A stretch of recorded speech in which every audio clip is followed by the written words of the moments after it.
You think Pete Rose is sitting back in the dark corner going, please be guilty, please be guilty?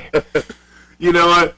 I would hope for Pete's sake that they would somehow put him in the Hall of Fame at some point. I think Pete does need to go. I think they'll wait till after he dies, obviously. And that's a shitty thing to do. I mean, from everything I've heard, and I've worked in like the sports garment industry for a long time, so I know people that have met Pete Rose. They say he's a fucking prick. And that's the reason why.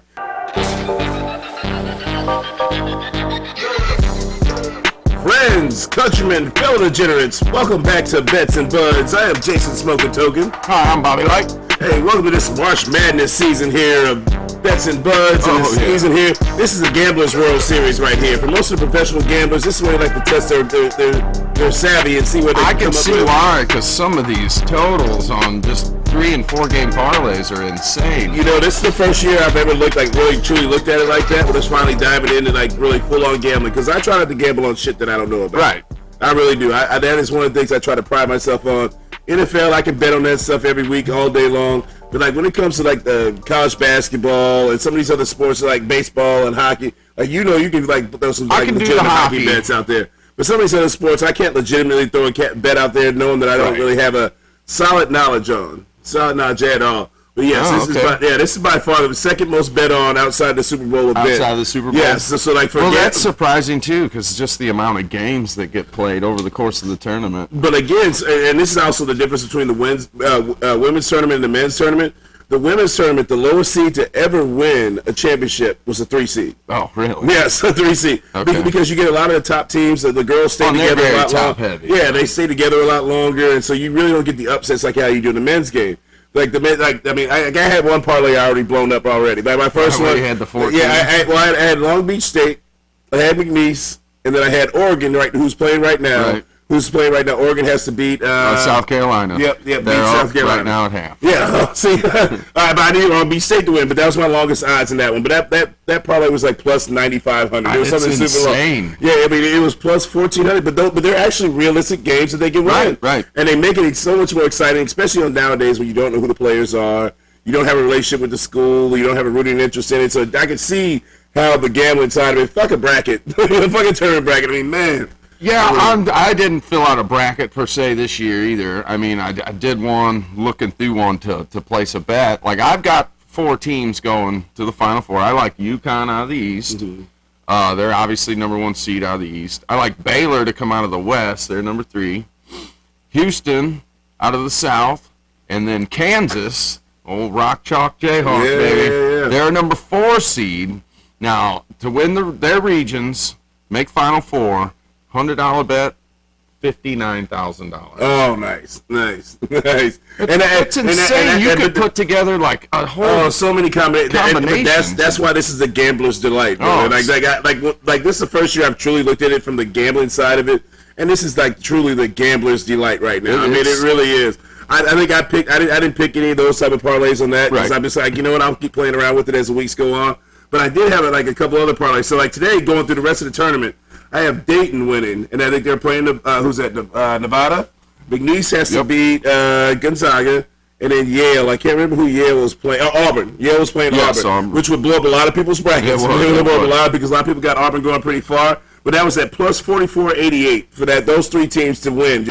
Yeah, man. So like we were talking about earlier, I mean, like the odds are crazy. I mean, they're absolutely crazy. I mean, I said like Dayton, McNeese State, Dayton winning over Nevada, McNeese State winning over Gonzaga. And they had Yale winning over, I can't remember who Yale was playing. Auburn, but you said Auburn. Yeah, Auburn, that's right, Auburn, but that's plus 44.88. Then the other one I had was Oakland beating Kentucky, NC State beating Texas Tech, and then Clemson over New Mexico. That was 45.58. And those are just money line bets. That's not even, That's crazy. Those are just money line bets. So for me, I get it now on why this is the second most gambling bet. I went through, and like I said, on my Final Four picks, it's $59,000 on a $100 bet. Now, if you just pick the favorites, like to come out of each region, it's almost $10,000. Yeah. Picking the favorites. If you pick the second favorites, It kicks it $100 bet, kicks it up to $126,000. That's insane. Just picking the second favorite coming out of each. Just because hitting up all Final Four. That's a tough one. I've never called a Final Four. Especially like at the start of a tournament. Right. I think the closest I've ever gotten through the years doing brackets was like 3 out of 4. Yeah. I think it's the closest I've always had 3 out of 4. I've never gone 4 out of 4. Yeah, 4 out of 4. That's a tough one because you always get that sneaky one in there. And in the men's game, I mean, that happens a lot more than what you would think because it's a one-game tournament. In and you win. I mean, you win and you're in. You lose, you're out. Yeah, I mean, you got Oregon, number 11, going to probably beat South Carolina, number 6, and Duquesne, number 11, already beat a 6 today. Beat by BYU. Yep. Blew my NCAA bracket up on that one because I think I had BYU going to like the Sweet 16, just how it was played out. But you know, I didn't want to lean on that game too much or like going one way or another, but I threw that one in there as far as like maybe BYU goes on a little bit of a run, but it's happened before. Little Jimmer for that flashback is what I had. A little Jimmer for that flashback. So yeah, NCAA tournament, March Madness. I mean, it's a fun time to gamble on. I see that. It is way more fun to do than the brackets. Way more fun. Oh yeah. We can't go before we move forward. We can't gloss over this one. So what about Shohei Ohtani? Oh, yes. I meant to bring that up. I heard that story this morning driving into work, and I was like, what? Okay, so somebody who's still gambling with an illegal bookie, an unregistered bookie, is he the worst gambler of all time? Yeah, I guess $4.5 million. And $4.5 million. I mean, that's crazy. But now is that a cover-up for Shohei? But surely. Man, the MLB does not want this to turn into Shohei gambling. No, I mean, and they've already talked about they're not going to really investigate deeply. The FBI is involved already. So, I mean, the way it's looking, it's that that's why I think they retracted the story because Shohei probably was like, okay, $4.5 million. What's that to me right at this stage? Because you got to think, especially if anybody understands the Japanese culture. I mean, they're like some of the most like generous, and even also like you go there, you always hear how clean it is, how orderly it is. They like everybody speaks respectfully and all that stuff. So this is somebody who's a good friend, interpreter. He could just be helping. Had a problem, had an issue. Now I can see them because they came back and said that he stole the money from Shohei. Right? Yeah, I heard that one too. Now the reason why you can see Shohei possibly saying, okay, you know what, my buddy had an issue, he had a problem, I helped him out, boom, and we pass it along because he's helping me out navigate my career. Through this country that I can't really speak the native language in. So maybe that's part of how that happened, how that transpired, that he goes, you know what? You think Pete Rose is sitting back in the dark corner going, please be guilty, please be guilty. You know what? I would hope for Pete's sake that they would somehow put him in the Hall of Fame at some point. I think Pete does need to go. I think they'll wait till after he dies, obviously. And that's a shitty thing to do. I mean, from everything I've heard, and I've worked in like the sports garment industry for a long time, so I know people that have met Pete Rose. They say he's a fucking prick. And that's the reason why. Because the same thing with Barry Bonds. If you look at like with Barry Bonds, if the media and the voters that that have the control over that didn't think he was an asshole. Oh yeah, he would definitely be. Yeah, I mean he would probably already be in. So like that really weighs, like the human element definitely weighs a lot into it. Definitely. So I mean, who knows? But I mean that was a crazy story. That was shocking. That was a shocking, crazy story. Because they said during the broadcast, like when it came out, they said something in the 9th inning, and then by the time the game went off the air, they had already changed the story. Yeah, they already flipped the story. Well, because they probably said, wait a minute, we got to make this a little bit more because how easy that is for in our society and in this internet world now because the internet is blowing up. And just they can go, okay, yeah, sure, Shohei, your translator had him. I mean, that's kind of where that whole thing went. And he was seen apologizing to the guys in the dugout, and he was fired hours later. Oh yeah, I mean they had to. I mean for the optical effects, I mean they had to. But how about that poor ass bookie that was sitting there? Man. He had a whale that he was and now he was milking. Now he's got the FBI. They're going to seize all his assets. I mean, he's going to probably be doing some Fed time or something at this point. So how unlucky is that shit? Yeah, come on, Missouri. I know. Get it done. This is why you legalize gambling in your state. I do not want to have to go get a bookie. This is why you legalize gambling in your state, because then you eliminate that, you get your tax money, all that stuff. So come on, Uncle Mo, because we're in like 40 states now, damn near. Like we're the last of, like, as always in Missouri, the last people on the train. So, yeah, I mean, that was like, I had to touch that one there as we were talking about gambling. That one hit my brain. I forgot all about that. We've got opening day starting next week. Yes, so, we do. I mean, that's exciting. Next week we'll be talking about baseball. Yeah, we'll have some baseball. We'll have a baseball-centric podcast next week. But I got an exciting hockey topic going on right now. Zach Dean is going to make his professional debut for the Blues tonight. He was acquired last year in the Barbashev trade.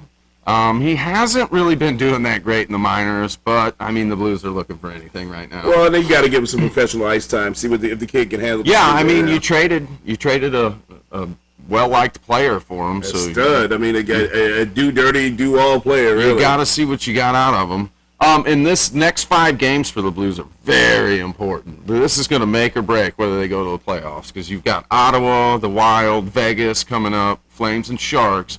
The Vegas win, they have to win that game. Yeah. That's a 4-point swing. They're chasing Vegas for that last spot.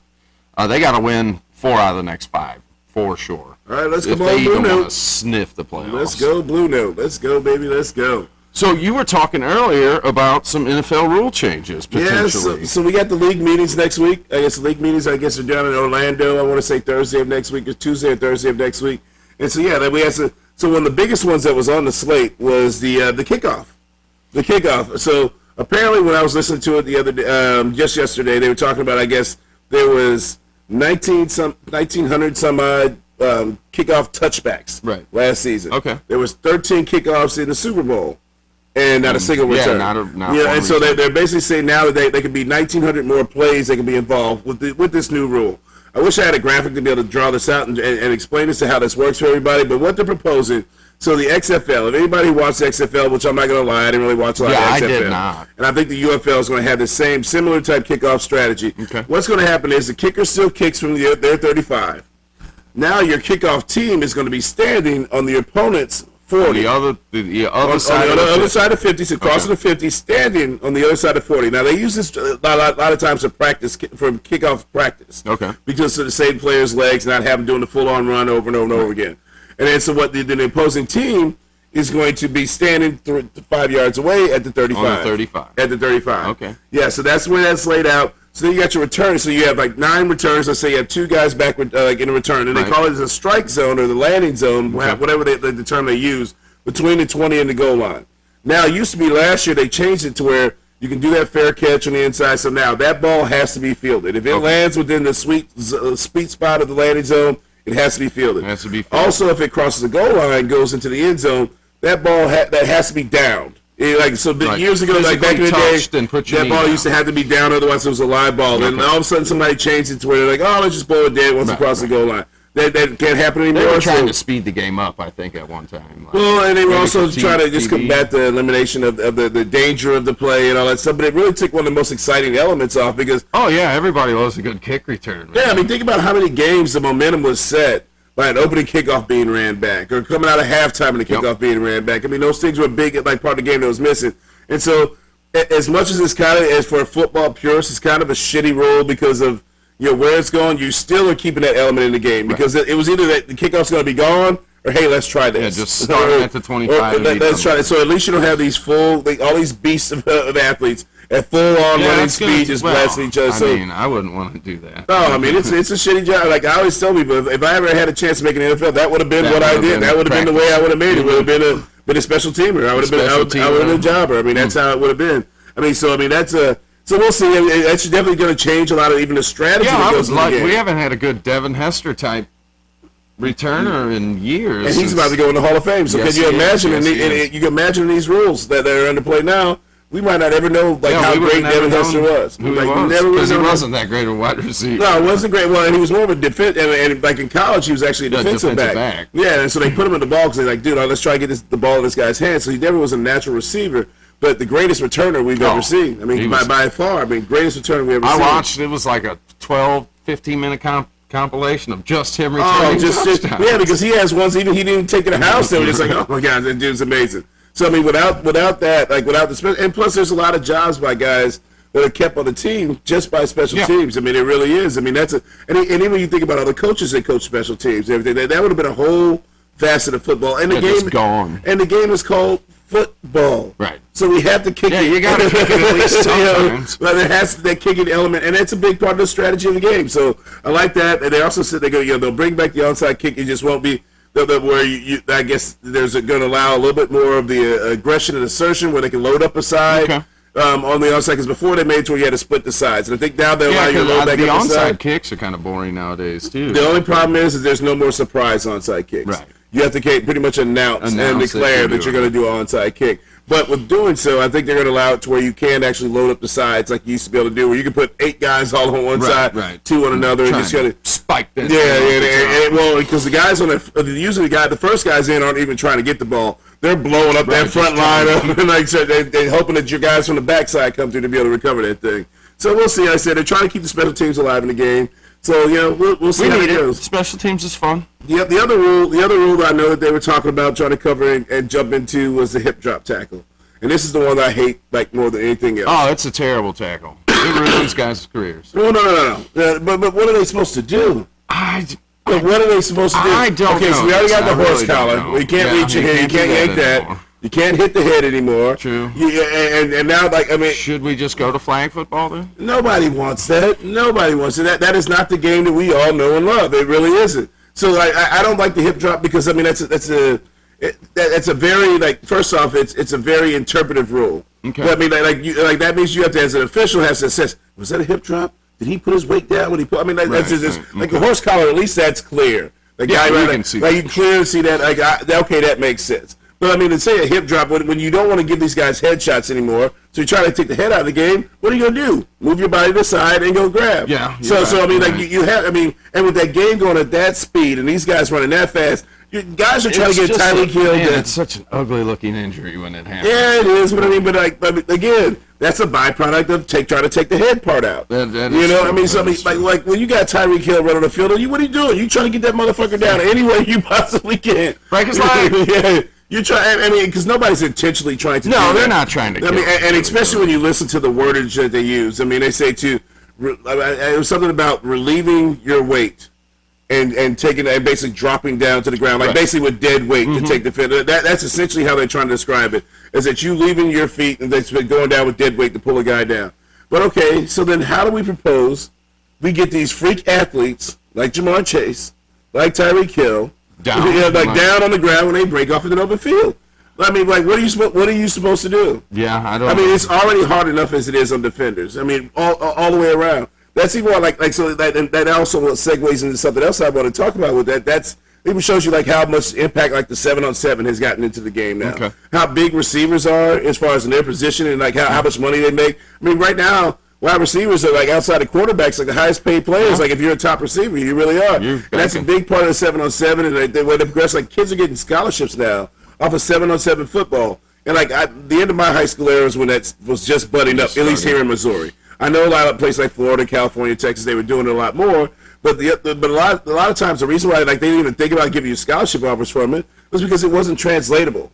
It wasn't translatable to the game of football. But now when you can't hit a defenseless receiver and those things like that, because back in the day, you know what it was like. You had to be a man to catch that ball over the middle of the field. You were getting smashed. And usually it was the quarterback's job to keep your receiver from getting destroyed. And so you used to have to be a man to catch those balls. That's what made Michael Irvin a Hall of Famer. Oh, yeah. How many first downs? Chris Carter a Hall of Famer. Those guys weren't burners. First down. But they're going to catch first downs and touchdowns. You can throw whatever route, slant, in routes, dig routes, any of those routes, breaking it over the middle of the field. Go up and get the ball. And they knew how to protect their body. Block the defender out. Yeah, protect their bodies as much as they can. So, that's why you see that transition within the passing game. Yeah. A lot of those guys. The hits, if you go back and entertain yourself one day and look up some on YouTube. Oh, go back and watch Ronnie Lott. Hits on receivers from the 90s. Just go from the 90s. 80s, 70s, you had to be a man to catch that ball. So 7-on-7 never translated because they go, okay, yeah, he can do this in shorts and T-shirt. Right. But what happens when he has to put the pads on and he knows the middle linebacker can blow him up? You got Earl Locker coming across. Oh, the stuff Ray Lewis used to do. You can see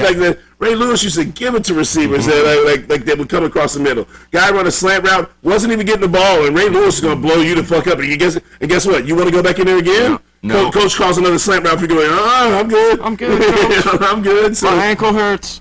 It's just interesting watching the evolution of football and everything. And so I don't want to see it go to flag because, I mean, then anybody could play. I mean, look at I mean, it's not anybody. We'll find out in the Olympics because guess what? That's right. Yeah, that's coming to the Olympics here soon. So that is crazy. We'll watch that and see how far we'll see how that goes. Yeah, see how far it goes. I forgot about that. All right, so then we had football in the Olympics. Yeah, and in other NFL news, we had Aaron Donald retired.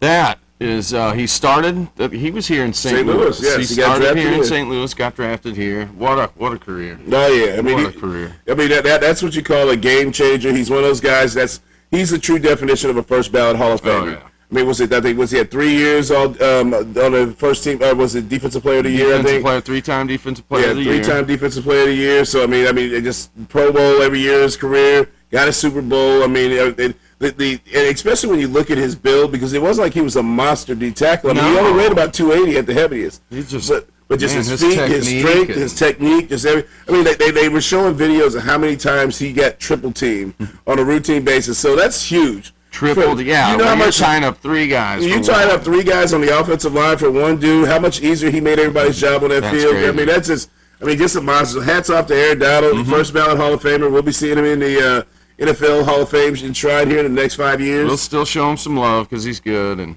he started here in St. Louis. Oh yeah, he started in St. Louis. And fuck the Rams. Yeah, you know, I never was a Rams fan even when they were here. So you know, that's one of the things I don't have to worry about in that end because it was the Rams.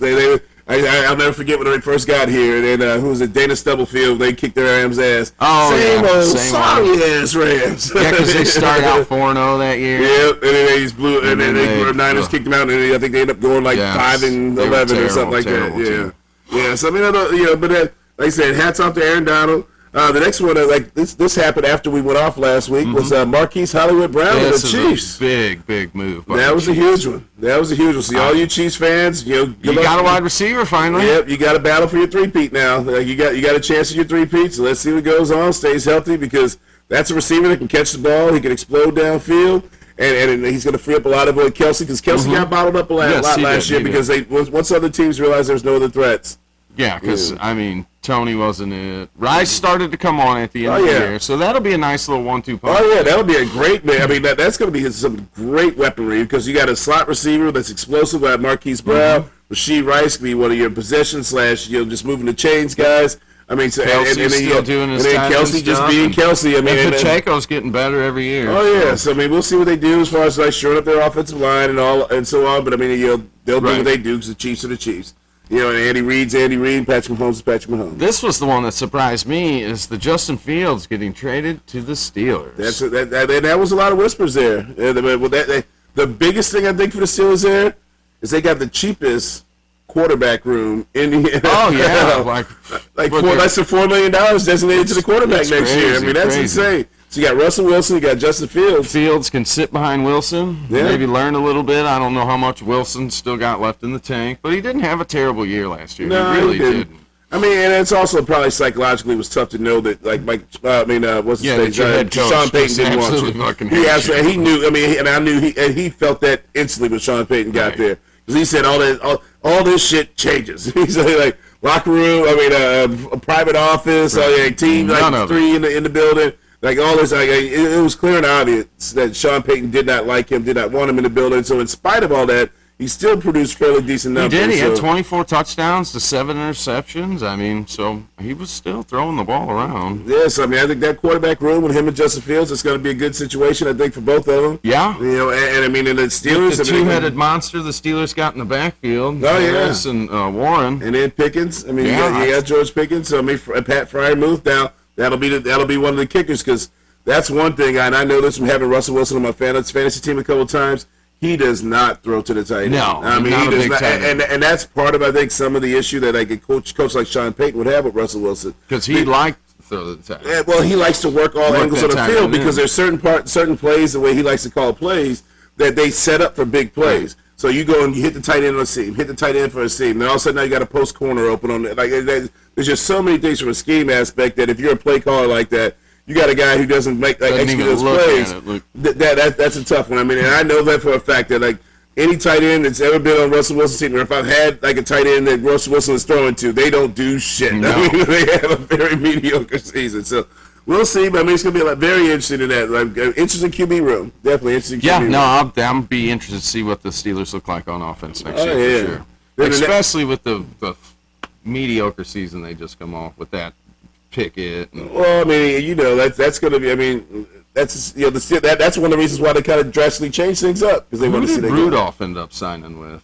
Rudolph went to the Titans. Did he go to the Titans? Yeah, Rudolph went to the Titans. Yeah, so like I guess he's supposed to back up Will Levis. So I mean, that's not a bad security. Because Rudolph, he's a backup quarterback. He's a backup quarterback, but he's very serviceable. Mm-hmm. I mean, he's very serviceable. So I mean, that wasn't a bad place for him to go and end up. So then the last like move of note that I felt like was even worth mentioning there, and this is always like based off of health, but Mike Williams goes to the Jets. Yeah. Mike Williams goes to the Jets. I mean, you got Aaron Rodgers, you got Mike Williams, mm-hmm.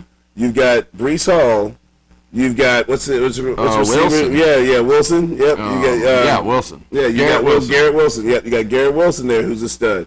So with Aaron Rodgers back and he's healthy and ready to go. Yeah, that could be. They still have to get an offensive line though. Well, they signed two linemen. They signed Tyron Smith from the Cowboys at tackle. So his thing is he's always been a solid player. It's just if he's healthy, he's a little long in the tooth. I think he's like 33, 34 now. Then they also signed was it Morgan Moses or Moses Morgan? One of the two. It's like but he's a guard from the Ravens. Oh, okay. Yes, they signed a guard for the Ravens, and they also have what's his name? Was it Alex? Was it Alex or Elijah Vera Tucker or Vera Tucker? He was the guy that came out of USC. He was on the interior lineman, and he blew his knee out early in the beginning of the season. Oh, and he'll be coming back. Yeah, I mean, because he was an All-Pro actually. So I mean, so he'll be coming back off an injury. Then they still got Mekhi Becton, and they won't have to depend on as much as long as they said Tyron Smith stays healthy. So they've already worked on rebuilding the line, and of course we got the draft coming, and there'll be some other moves still be made. Like all those things are kind of fluid still. As far as roster adjustments. But yeah, that ends Mike Williams to the Jets. Yeah. I mean, he's a possession receiver, so he can big play stretch the field. I mean, when he's healthy, he's a big player. I mean, the Chargers paid him before he got hurt, and again, I think that part of that was some of Brandon Staley's poor coaching too, because he got him hurt. Remember that one playoff run they were going on?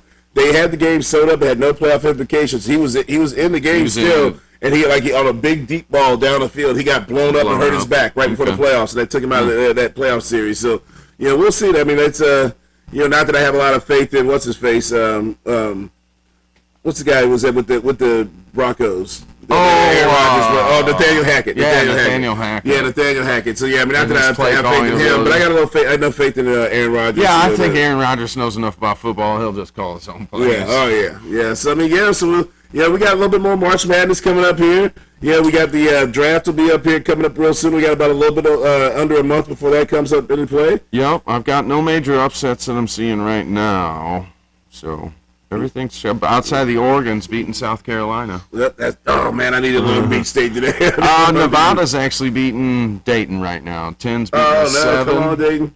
34-25. So. Yep, that's one of my first. We said 34-25. Yeah. Okay, that's enough time still. Yeah, it's halftime. Yeah, it's halftime. We got time on that one, as long as it doesn't get ugly. So we're good. Come on, Dayton. All right, let's go, Dayton.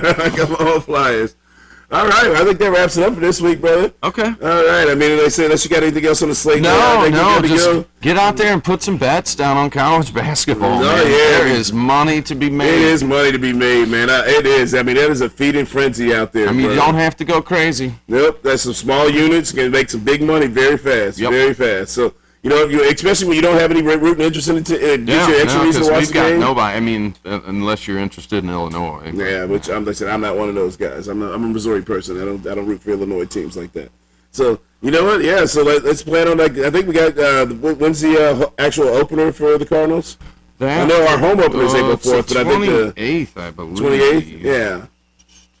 Yeah. So we get the Cardinals home opener here. Blues on their playoff push. So. We got some action here. We got a lot of action going on for sports fans. Next Thursday, the 28th. Okay, and then a week after that is 4 game set against the Dodgers, then 3 against the Padres, and then we come home to play the Marlins. Come home to go to play the Marlins. All right.